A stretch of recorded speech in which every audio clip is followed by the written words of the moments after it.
ঝালকাঠিতে বিপুল পরিমাণ সম্পদ গড়েছেন ন্যাশনাল টেলিকমিউনিকেশন মনিটরিং সেন্টার এনটিএমসির সাবেক মহাপরিচালক অবসরপ্রাপ্ত মেজর জেনারেল জিয়াউল আহসান। শেখেরহাট ইউনিয়নের প্রতাপপুর গ্রামে মাল্টিপারপাস অ্যাগ্রো ফার্মের নামে বিশাল এলাকা জুড়ে করেছেন মাছের ঘের, গরুর খামার, নার্সারি ও বিলাসবহুল বাংলো। প্রায় ৩০০ বিঘা জমিও কিনেছেন শেখেরহাট ইউনিয়নের কয়েকটি গ্রামে।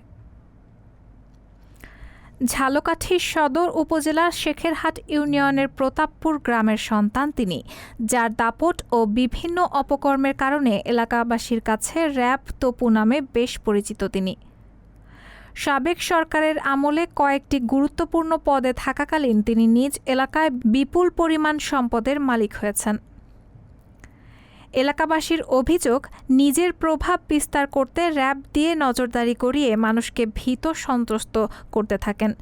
২০১৬ সালে বাংলো বাড়ি, মাছ ও গরুর ফার্ম, ফলবাগান, আবাদি জমিসহ কোটি কোটি টাকার সম্পত্তি কেনার সময়ও র্যাব দিয়ে প্রভাব খাটিয়েছেন।